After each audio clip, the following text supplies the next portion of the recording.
Trilhas da Democracia de hoje recebe o ex-ministro da Ciência, Tecnologia e Inovação do governo Dilma, ex-reitor da Universidade Federal de Minas Gerais e professor emérito da UFMG, Clélio Campolina. Em questão, a discussão sobre os obstáculos de natureza conjuntural e de natureza estrutural ao desenvolvimento da ciência e tecnologia no Brasil. Professor Campolina, seja muito bem-vindo ao Trilhas da Democracia. É um prazer recebê-lo nesse espaço de discussão sobre a democracia e os direitos humanos. Seja muito bem-vindo, professor. Muito obrigado, Mauro. Boa tarde.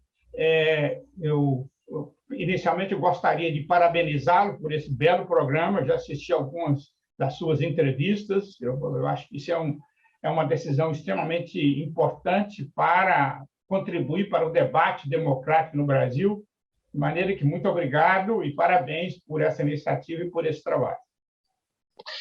Professor, o senhor foi ministro da Ciência e Tecnologia da Inovação no ano de 2014, e a primeira pergunta, o primeiro convite se relaciona à necessidade de fazer um balanço das ações do Ministério da Ciência, Tecnologia e Inovação e, de uma forma geral, ao desenvolvimento da ciência e tecnologia no Brasil nos anos do governo Lula, nos anos do governo Dilma, e depois disso, esse declínio que chegou até esse instante de profunda crise da ciência e tecnologia no Brasil durante o governo Bolsonaro. Por favor, professor. Eu entendo que educação, ciência e tecnologia são cada vez mais os temas centrais para se pensar o desenvolvimento econômico e social e um padrão democrático mais inclusivo numa sociedade como a brasileira. Nós estamos diante de uma corrida científica e tecnológica mundial sem precedente. E, diante dessa corrida, há dois grandes polos. O polo capitalista mais desenvolvido, que era do Ocidente, que era Estados Unidos, que são os Estados Unidos e a Europa, e em contraste hoje com o grande avanço científico e tecnológico da Ásia, liderado pela China, pela sua escala, mas seguido pela Coreia, pelo Japão, Singapura, Taiwan e, mais recentemente, pela Índia. Diante desse contraste, o Brasil, nas últimas décadas, também fez investimentos significativos no desenvolvimento da educação, da ciência e tecnologia. Eu sempre faço questão de ressaltar que educação, ciência e tecnologia têm que andar de forma conjunta, principalmente num país como o Brasil, que o esforço tecnológico, o esforço científico, cada vez mais é desenvolvido dentro das universidades, dentro das instituições de pesquisa, a maioria delas de natureza pública.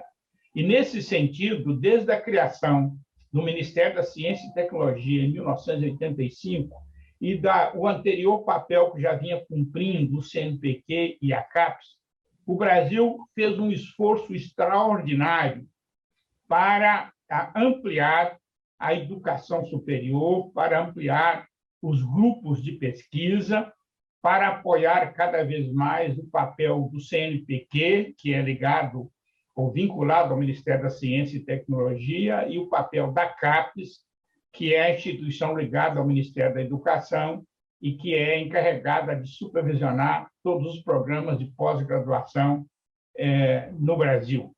Então, esse grande esforço permitiu que o Brasil ampliasse o número de cursos de alta qualificação, os programas de pós-graduação. Apenas para dar uma cifra, no ano 2000, o Brasil titulava 5.000 doutores por ano. No ano 2019, 2020, nós estamos na faixa de 25.000 doutores por ano. Isso é um crescimento extraordinário. Em apenas, digamos, 20 anos, nós multiplicamos por 5 o número de doutores, o número de mestres mais ainda. Então, a educação superior vem cumprindo um papel de destaque. O Brasil passou da 17ª posição no ranking mundial de produção científica para a 14ª nesses 20 anos, o que não é pouco diante da competição internacional que vem sendo feita pela Europa, pelos Estados Unidos e, mais recentemente, pelos países asiáticos. Então, o Brasil estava realmente se preparando para ser uma sociedade cada vez mais sustentada pelo avanço da educação, da ciência e da tecnologia. Infelizmente, nos últimos anos, tá certo? O apoio, a falta de apoio simultâneo, tanto no Ministério da Ciência e Tecnologia como ao Ministério da Educação, poderão estar comprometendo esse avanço brasileiro e comprometendo o futuro da sociedade brasileira, não só do ponto de vista econômico, mas do ponto de vista social e do ponto de vista democrático. De maneira que, apenas para ter um indicador, enquanto países hoje como a Coreia investe em torno de 4,5% do seu PIB em ciência e tecnologia, a China está aproximando de 2%, a Alemanha também, o Japão e a Alemanha em torno de mais de 3%. O Brasil está regredindo, nós chegamos a 1,17%, que eram as últimas estimativas, e eu temo que nós estejamos, nesse momento, a menos de 1% do PIB. Ou seja, nós estamos investindo proporcionalmente 1/3 ou 1/4 de que estão investindo os países que estão fazendo o maior esforço de ciência e tecnologia no mundo. Então, isso é preocupante, é comprometedor, porque nós podemos estar perdendo uma oportunidade no momento em que o mundo passa por uma transformação tecnológica, científica significativa. Nós estamos assistindo a chamada sexta grande onda tecnológica da expansão do capitalismo mundial. A primeira onda é a indústria têxtil, a segunda onda é a metalurgia, a terceira onda é a eletricidade, a química, a quarta onda é a generalização do consumo em massa, do automóvel, a quinta é a tecnologia da informação e comunicações, e hoje o que o mundo está fazendo são avanços em várias fronteiras, na área dos novos materiais, da biotecnologia, tudo isso também casado com o contínuo avanço da tecnologia da informação e das comunicações, enfrentando todo o desafio ambiental, o desafio energético, e, portanto, os países estão procurando alternativas. E o Brasil está na contramão desse esforço internacional que está sendo feito. Por enquanto, os estoques de conhecimento ainda estão relativamente preservados, porque a comunidade científica trabalha por amor à causa, mas isso depende de recursos. Se você não tiver como manter os laboratórios, como manter os grupos de pesquisa, como fazer a interface da produção científica com a atividade econômica, com a atividade industrial, com todo o esforço para a área de preservação ambiental, de sustentabilidade, todo o esforço na fronteira energética que o mundo está ensaiando, e mais ainda, no momento em que chega uma nova onda, que é chamada essa sexta onda, com a inteligência artificial, com a robotização generalizada, com a automação, com impacto em todos os aspectos da vida econômica, social e política, o Brasil estava relativamente avançando em termos relativos no contexto mundial. Nós podemos estar comprometendo isso no momento em que a velocidade das transformações é crescente. Professor Campolino, fazendo um jogo de palavras com um conterrâneo seu, o ex-presidente Juscelino Kubitschek, que tinha um projeto de desenvolver 50 anos em 5 anos, né? Nós estaríamos vivendo o contrário, a destruição de um esforço de 50 anos que remete à própria ditadura de 64, quando o sistema de pós-graduação no Brasil teve um grande impulso.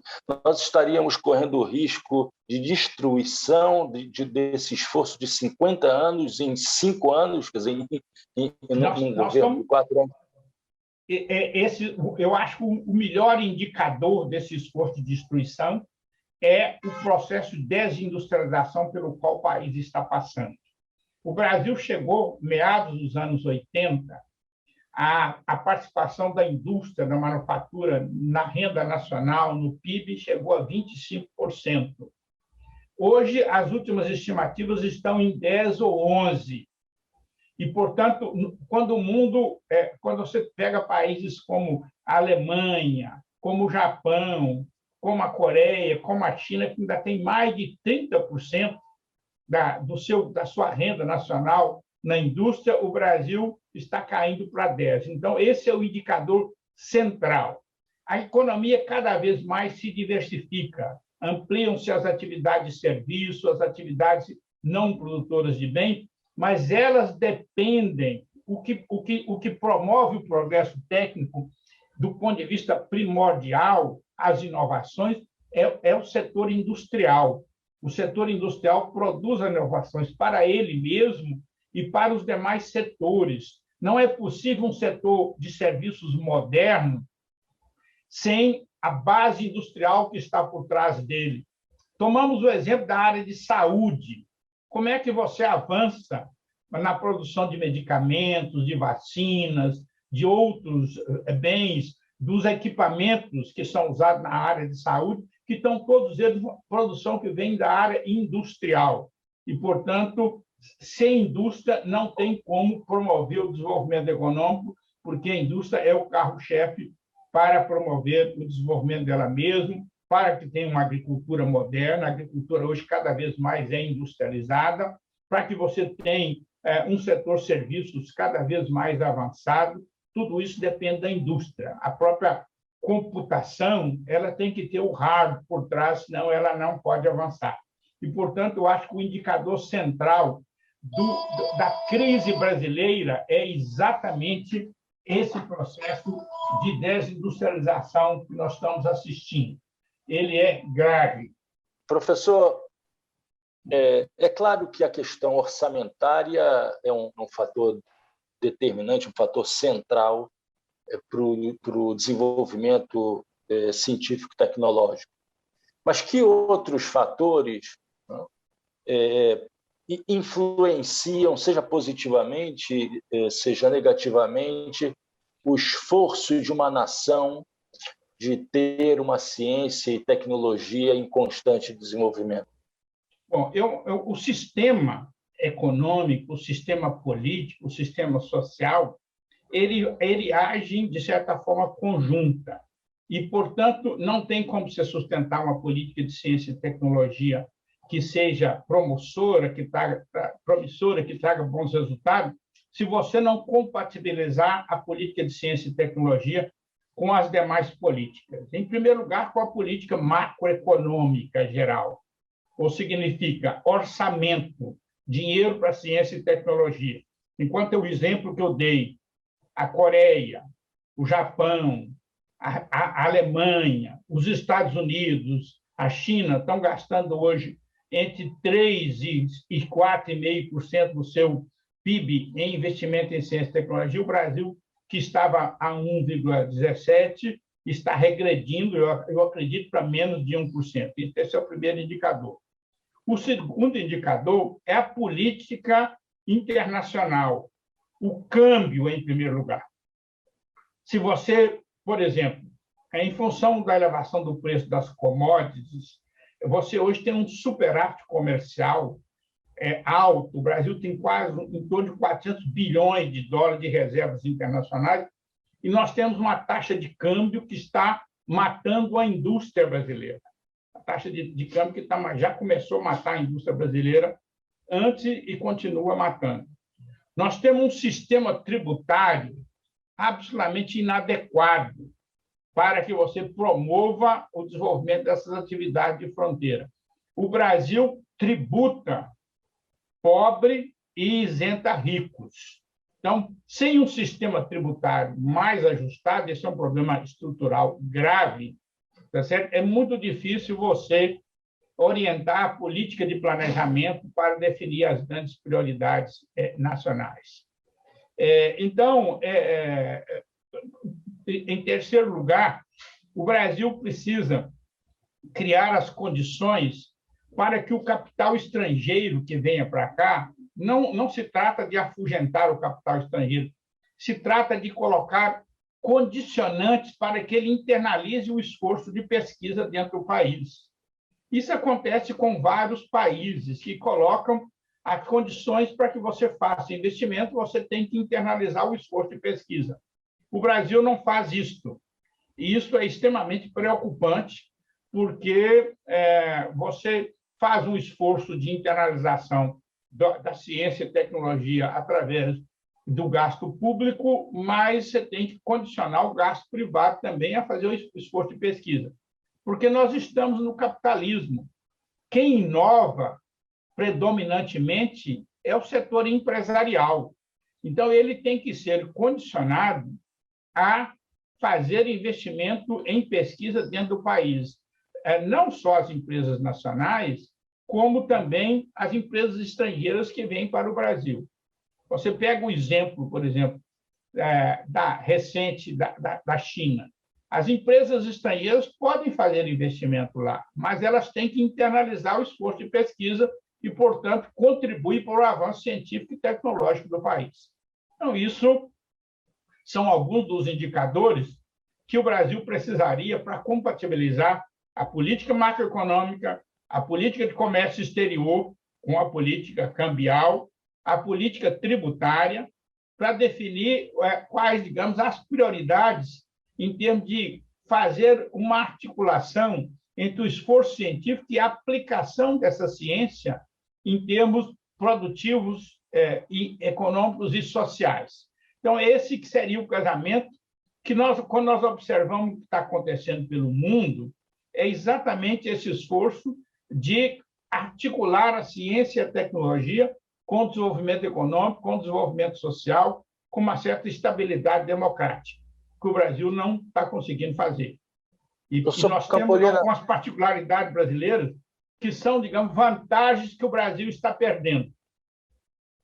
O empresariado nacional alguma vez demonstrou interesse em investir no desenvolvimento de pesquisas? Não foi sempre, como o senhor próprio disse na primeira resposta, na primeira pergunta, a ciência e tecnologia no Brasil não depende diretamente das universidades públicas, dos institutos de pesquisa também públicos?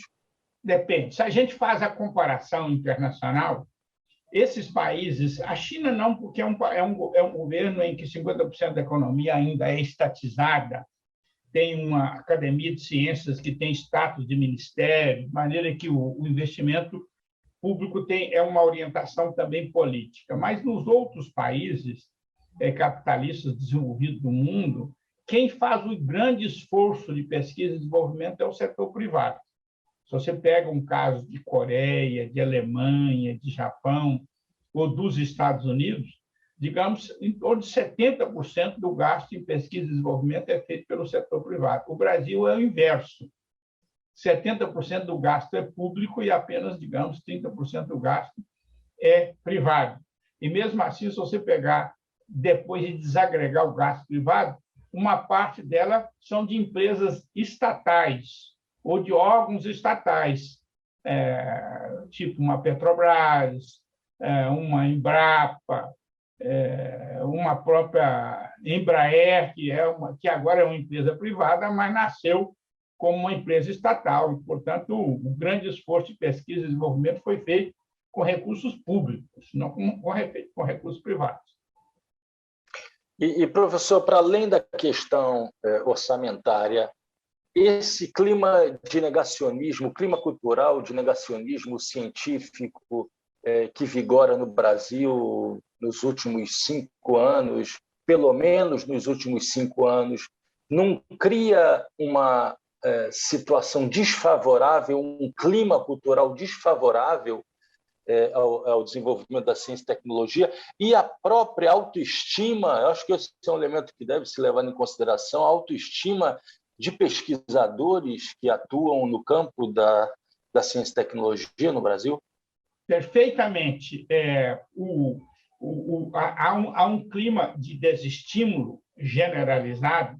Eu, quando estava no Ministério, nós preparamos, nesse avanço que vinha sendo feito nas políticas públicas, um esforço de ampliar a articulação entre o esforço de pesquisa governamental, o sistema acadêmico universitário e as empresas privadas. O programa que nós chamamos Plataforma de Conhecimento. Como trazer para trabalhar junto, tá certo? O esforço de pesquisa público, não só das instituições de pesquisa direta, as universidades, instituições de pesquisa, como os órgãos de fomento, o sistema empresarial brasileiro e as políticas de financiamento geral, tá certo?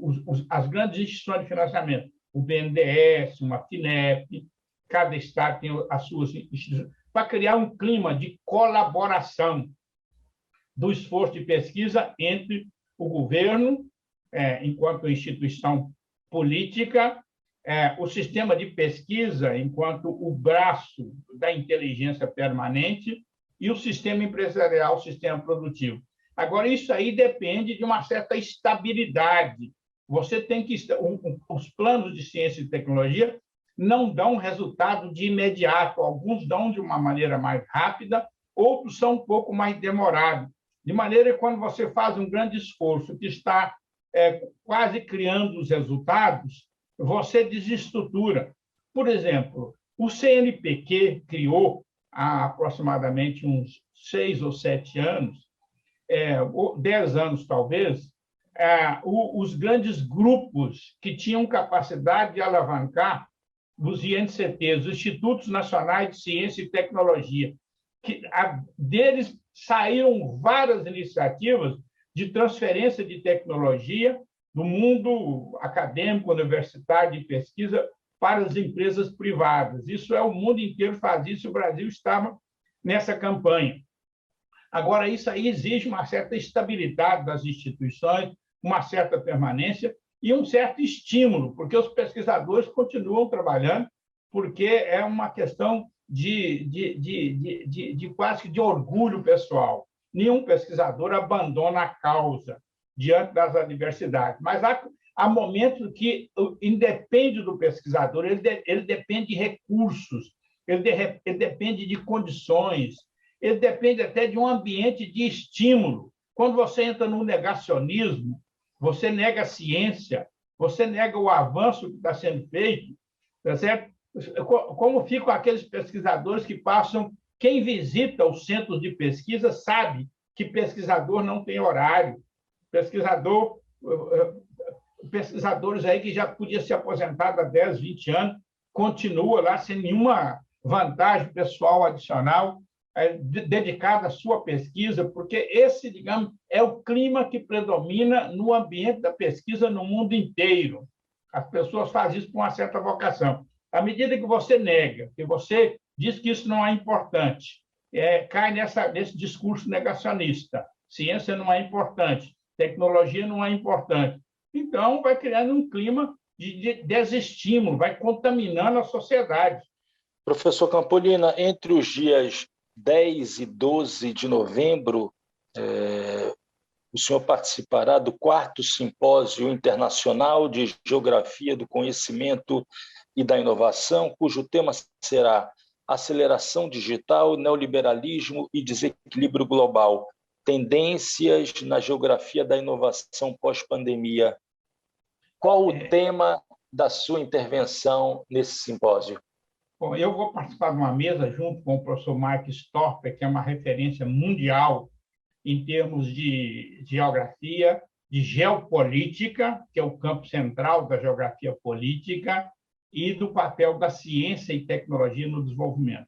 O nosso tema central é exatamente discutir o papel de educação, ciência e tecnologia para o desenvolvimento econômico, social, político, para a sustentabilidade ambiental.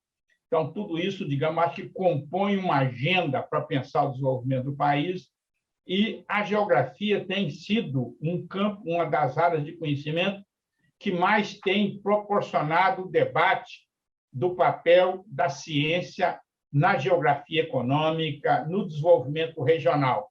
Um país com a dimensão do Brasil, com o nível de desigualdades regionais e sociais que nós temos, pensar o papel da ciência e tecnologia para isso é central. Inclusive para um problema estrutural adicional que nós temos, que é a mega concentração urbana. A concentração urbana no Brasil, feita nas últimas décadas, criou uma segmentação que ela é, ao mesmo tempo, territorial e social. E só a ciência vai nos ajudar a encontrar caminhos de adequação, tá certo, para um desafio dessa natureza. De maneira que eu diria que esse simpósio da geografia política para pensar o papel da ciência e tecnologia no desenvolvimento é central. Isso está hoje na agenda mundial, o papel da ciência e tecnologia no desenvolvimento dos países, no desenvolvimento das regiões. Inclusive, hoje, a China está tentando reduzir as desigualdades territoriais daquele país, que o Oeste é relativamente muito mais atrasado, e o carro-chefe dessas políticas é a política de ciência e tecnologia. Eu acho que tem que haver um país como o Brasil, com essa desigualdade de biomas, com essa desigualdade social no território, dificuldade econômica, nós temos que ter política de ciência e tecnologia para saber como nós podemos tratar a Amazônia, que é exclusiva do Brasil ou da América do Sul, como é que nós podemos enfrentar o desafio do atraso econômico do Nordeste, como é que nós podemos enfrentar o desafio social da distribuição de renda. Distribuição de renda hoje virou um tema, inclusive, que é preocupação do capitalismo central, porque sabe-se hoje que, com esse crescente nível de concentração de renda, você inviabiliza o funcionamento da sociedade. Autores clássicos como Stiglitz, que é um prêmio Nobel, mas é um pensador convencional, ele está dizendo o preço da desigualdade. Se nós não reduzirmos a desigualdade, a sociedade se inviabiliza. Então, tudo isso é fundamental para nós pensarmos o futuro da humanidade, ou se nós estamos condenando a humanidade de nos transformar nos dinossauros do futuro, até onde a natureza, o universo, vai conviver com a desordem que a espécie humana está criando do ponto de vista ambiental, do ponto de vista de conflitos políticos e sociais, etc. Professor Clélio Campolina, ex-ministro da Ciência e Tecnologia e Inovação do governo Dilma, ex-reitor da Universidade Federal de Minas Gerais, professor emérito da UFMG, muito obrigado por essa entrevista, ter aberto um espaço na sua agenda para dialogar com o Trilhas da Democracia. Muito obrigado, professor. Muito obrigado a você, Marco, e parabéns de novo pelo seu belo trabalho que está sendo feito. Tá certo? Eu acho que isso tem uma grande contribuição para esclarecer para a sociedade brasileira quais são os grandes temas, quais são os grandes desafios, para que a gente construa um país que tenha mais riqueza, mas, antes de tudo, tenha mais coesão social, tenha mais justiça, tenha mais harmonia e tenha mais um guia para o futuro, tá certo? De bem-estar coletivo. Muito obrigado. E o Trilhas da Democracia volta na próxima semana, sempre debatendo temas relativos à defesa da democracia e dos direitos humanos. Até lá.